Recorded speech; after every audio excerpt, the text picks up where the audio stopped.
Hi, this is Anjanette. I just would like to give you some training on Boardmaker Studio. Apologize for my screen, it's very busy, but your icon will look something like this. And if you double click to open it, you will see Boardmaker Studio.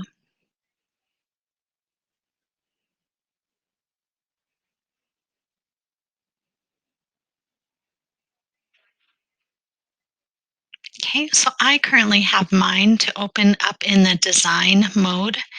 Yours might open up in the dashboard. So this is what the dashboard looks like. Once everything finishes loading, you'll see that I'll have activities that I've been working on that will show up in this area here. So you can see the last things that I've been working on. If you'd like to create a new project, you just go to New, and you'll want to click on Blank and Create. If you want these rulers to show up here, if you do not have rulers, you go up to File, Setup and Options, and Show Rulers. So this box needs to be checked. And if you'd like your Boardmaker Studio to automatically open in the Designer area, which is where I'm at right now, you would click Open in Designer. If you want it to open in Dashboard, and you also have the option of Last Project. So say you come back to something and you want it to open in the last project, you can pick that as well. Okay, so I like mine to open in Designer. I'm going to click OK. Now, if you'd like to create a button, you can click on the button here. So once I've clicked on it, I've selected, and I just click, and it will automatically add, looks like about a 1¼ inch button. Okay. If I want to make it bigger, I can click on any one of these yellow squares and drag it to the size that I want.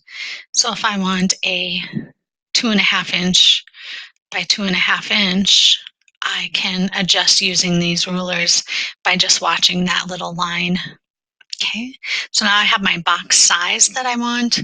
I can adjust what I want my box to look like by overriding the style.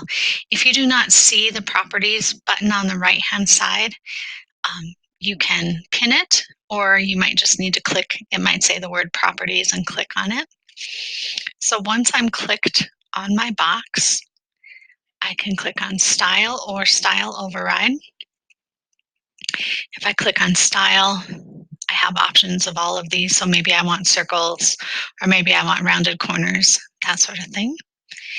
And then to make more than one box on a page, you would click the spray button. Okay, so you click on the box you want to duplicate and drag your mouse along the edge to create more boxes.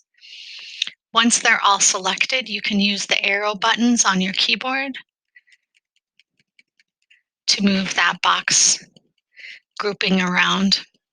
Okay, so I'm gonna center it. Okay, so right now I have all the boxes that I need, and say I want to keep this as a template because I want to be able to make this very quickly and come back to it. What you would do is then go up to File,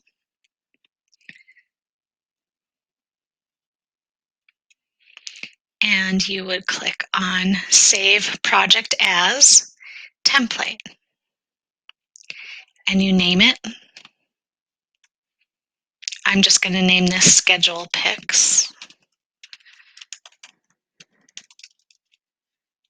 Okay. And I'm going to click Save. Okay. So now if I want to duplicate this page, I can do that by coming down to this toolbox. I can copy and click again and paste, and I can click more than one page. I can rename these pages just by clicking on the name, right-clicking on the name, and then renaming it. So I can name it Day 1 if I like. Right-click on the name, rename Day 2, or rename it whatever you'd like. So you don't need to have one page for everything. you can have multiple pages within a project. So say I close out of this, I recommend always to save. So I'm going to save all of these pages. This is my scheduled pics template. And I'm going to do a new project with that same template. So I can either hit project here or project from template. So project from template automatically brings up this screen, but you need to scroll down to the bottom and see where it says from file or like page. So you can hit like page, it'll actually do it again. But if you are looking for the file, you would hit from file. And then you can scroll down and find your, so this is schedule pics template. And I open it. I can name it here.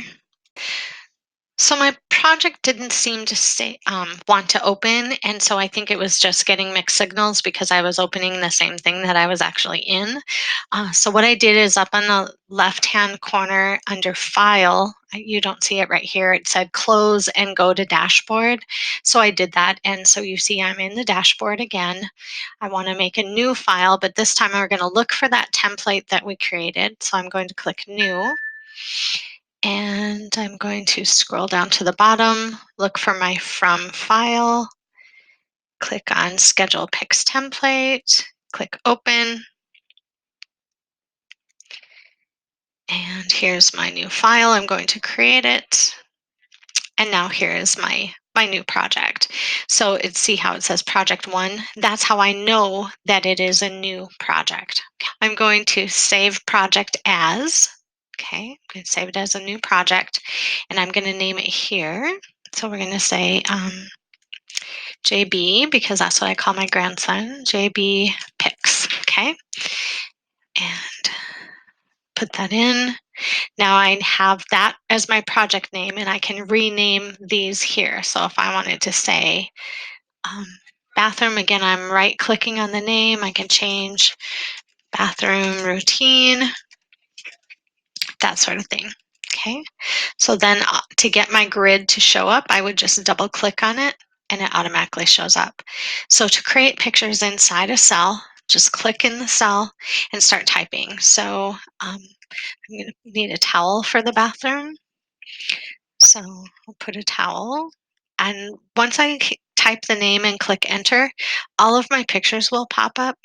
If I like this one, I'm going to just either double click it or I can click on it and click OK, but I like this one, so I'm just going to double click it.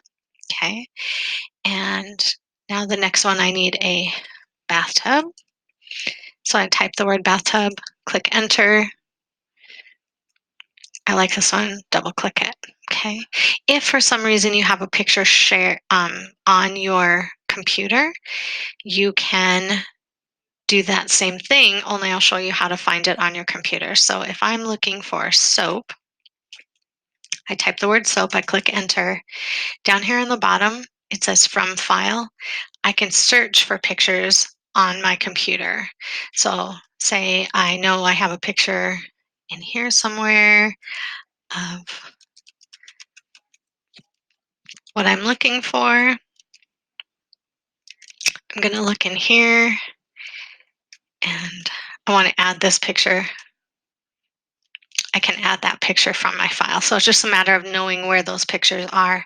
I do have a really nice tip that if you would take a picture with your phone, you can go to your messaging app and send that picture in the messaging app to your email at school. So you would just type in Anjanette_Schlafmann at Bismarck Public Schools in my messaging app, and I could text that picture to my email account. Once it's in my email, I can save it to my computer. So it's a really good way to get pictures. So if you're really quickly taking pictures of things around your area, you can take pictures of that, and then you can quickly send them to your computer so you don't have to figure out how to download them or anything like that. It's super easy just to send them in email. So then once I send them through my email, I delete them out of my email and I delete them off of my camera on my phone.